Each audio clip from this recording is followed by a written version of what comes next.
Coach Avery Johnson. We'll get an opening statement from Coach and then go ahead and open it up to a few questions. Well, tonight, I don't need a stat sheet. Give Florida credit. They came in and played extremely well. They took it to us from the start. They threw the first punch, and we stumbled basically for the rest of the game.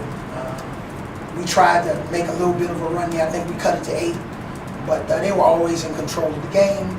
I didn't do a good enough job to get our team ready to play. I'm not doing a good enough job building confidence.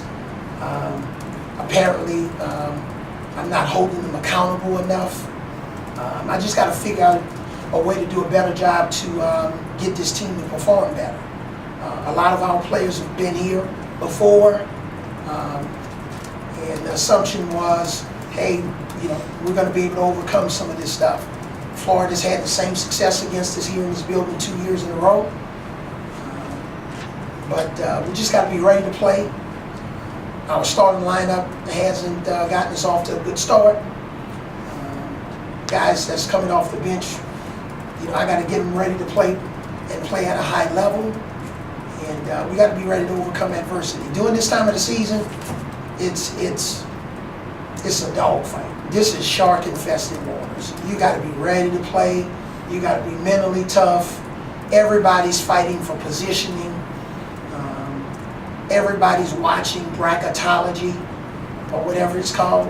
So again, I just got to do a better job.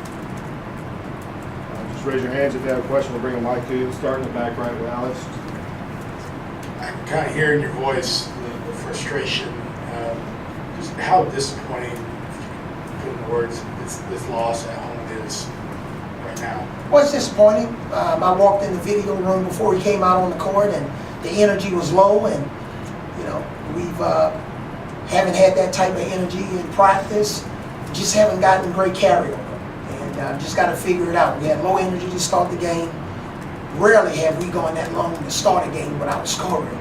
So I'll look at the video, break it down, and make the necessary corrections and adjustments. Secondly, how much do you think losing her that early, especially defensively? Yeah, I think it hurt us. Obviously, he's one of the best defenders in the league, and when he's not in there, he can really have an effect on us. Question on the left side here.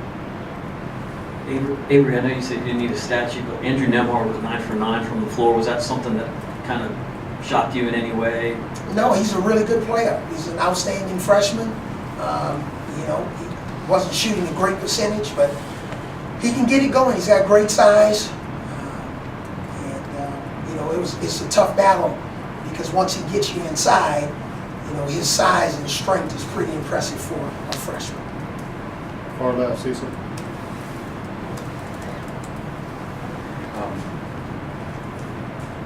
Coach, this is the second straight game. Against good teams, the second straight game. The first 10 minutes of the game, you've almost taken yourself out of the game in 10 minutes. And I know 25 games into the year, you don't want to be making starting lineup changes, but is that something that's on the table? Yeah, I think everything is right now. And that's me, Cecil, doing my job. Everything's on the table. Just the way we practice, what we did this morning when we came in for shoot around, are we eating too much food, that pregame meal? Everything is on the table. And it's my responsibility, not the players, to figure it out. But we haven't gotten off the great starts. Just haven't. And some of our rotations, like I told the guys, I try to be as consistent as I can with them as a coach. But it works both ways. We need consistency. It works both ways. But this is not on the players. I have to figure it out. Front row here.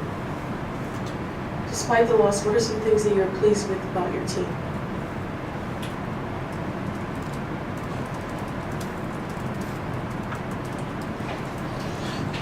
Well, I think fortunately Herb Jones is healthy after taking a blow to the eye, and all of the players are physically healthy. That's a positive.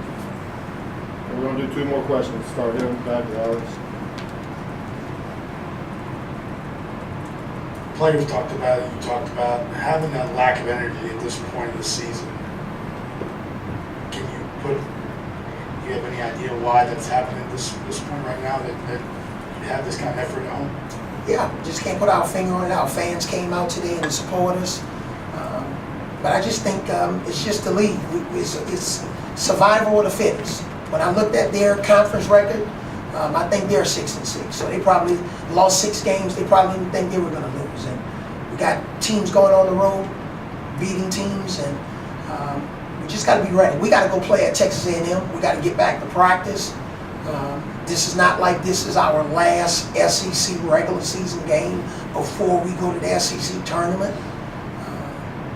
I don't think the sky is necessarily falling, but boy, it's really cloudy right now, and I'm very disappointed in myself. I'm very disappointed with our effort. Okay, last question here, James, in the second row. Coach, it seems like every time you kind of started to make a little bit of a run, they were able to shut it down. Is it as simple as just needing to maintain that energy to keep that going, or is there more to it? No, and I didn't want to cut you off. You finish your question? I think the one thing we have to do, I have to figure out a way to trick my team into understanding that they're playing against a ranked team every night. Maybe if I do that, maybe we'll be ready to play.